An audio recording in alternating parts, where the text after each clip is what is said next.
Well, welcome to Focus Today. I'm your host, Perry Atkinson, and I think today we got some great guests. And our first one, I think, is going to give us a lot of things to pray about and to take under consideration, because we're all concerned about the upcoming Winter Olympics. And even in today's news, there's been some interesting stories about potential threats there in that area as the people and the athletes head off to Sochi in Russia for the 2014 Winter Olympics.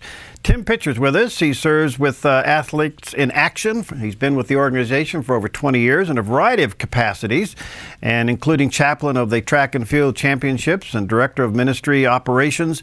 And now he's with the communications team and is going to work closely with the Olympic prayer strategy team there as the athletes head off to for the 2014 Winter Games.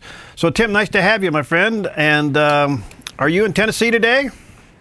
No, I'm actually living up in Ohio, where it was a balmy -6 this morning. Oh, no, balmy -6. All right, well, nice to have you with us. Well, listen, what is the Athletes in Action's game plan heading into the Olympics? Well, we have a multi-strategy for Sochi. One of those is we'll have people in Sochi, in the village, working and ministering with the athletes. We'll have another team outside. But probably the most effective part of this will really be these prayer team that we're trying to put together, because we know that prayer is the spiritual battle that's going to allow these teams in Sochi to really be effective in reaching the athletes with the gospel. The great thing about global events is it brings athletes from all over the globe, from big cities to small villages, to one spot.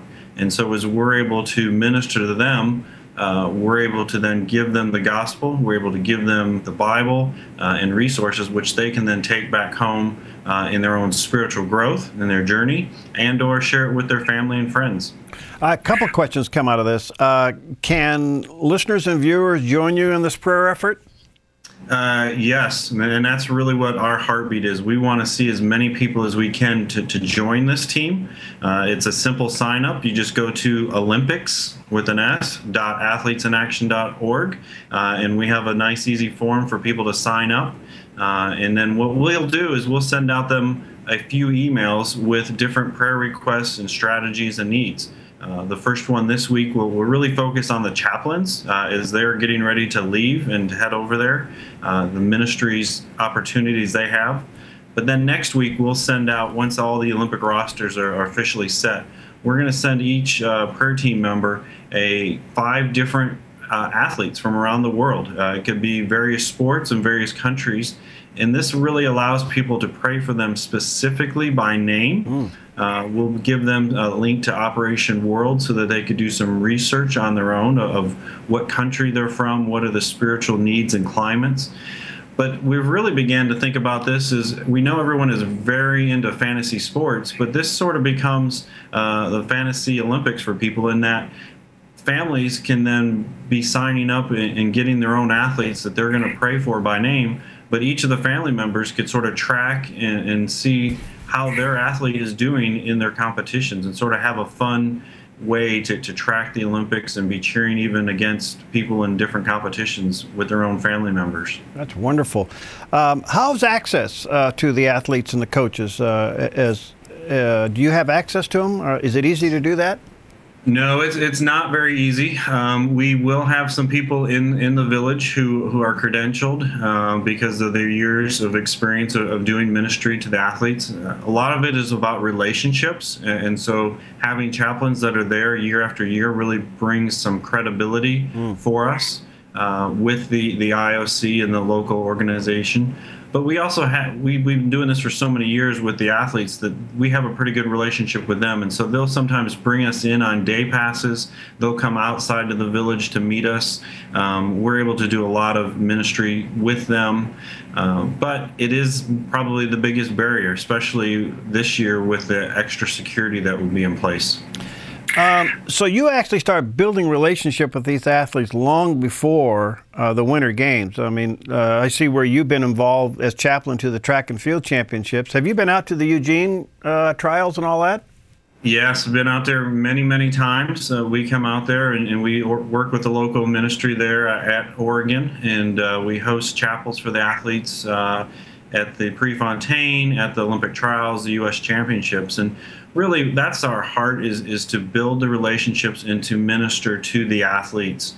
We don't want to just come in and do something glitzy and then be gone. And so it's really about building that relationship. And so we've had staff that have been at the Olympics every year since 1988.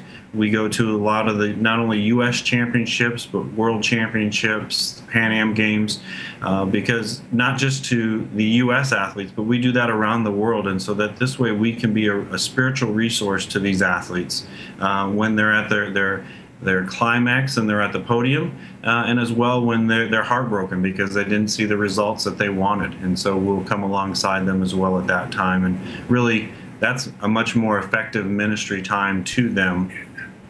How have you been able to, I say, maybe gauge your impact on these athletes? I mean, if you obviously you probably have some stories where some athletes have come to Christ.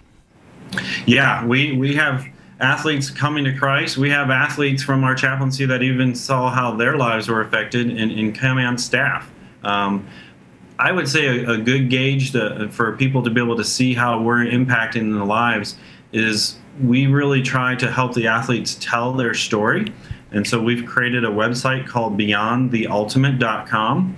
And so there you'll really be able to see and hear the athletes in their own voice talking about not only their faith journey and how God has really impacted them, but how they apply the biblical principles that we teach for sport into their life. And so between that, we have a news section where we have a lot of different news stories of the athletes that we have relationships with and we work with, which can be found on the Athletes in Action website, really wanting to help them use that platform of what God's been doing in their lives, because we know that it will encourage other athletes, but more importantly, it will help us to reach the sports fan who won't typically attend church or go to activities.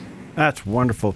All right, again, Tim, how do people link with you through the internet so they can be a part of your prayer team? They can check us out on Facebook, go to Athletes in Action, or they can go to our website, athletesinaction.org, and we will have links there to our Olympic outreach. That's wonderful. Are you going over? Unfortunately not. I was hoping to, but due to some financial circumstances and visas, I wasn't able to go. But we know that God has a strategy position for me here in the U.S. to continue to work with our staff in the country, even being here in the U.S. Now, your team will start to depart for Sochi when? This week? They leave right after the Super Bowl. I think the first wave will go over on that Monday. And so then we'll have staff there for the entire month, really, because they'll have to be there early for the Olympics, stay through the Olympics, and then by the time they're able to get out. And so they're going to be gone for nearly 3 weeks to 4 weeks, depending on their travel journeys. And so that really places a burden on them and their families that they leave at home. And so that's why another aspect of our strategy is to be praying for the ministry teams that are in the country. All right. Thank you, Tim, for your time. And please know that we will certainly be praying for you, your team, and encouraging our viewers and listeners to link up and be a part of your prayer force as you do the ministry there in the Winter Games. Thanks, my friend. Thank you very much. Appreciate it. All right. God bless. We'll be right back.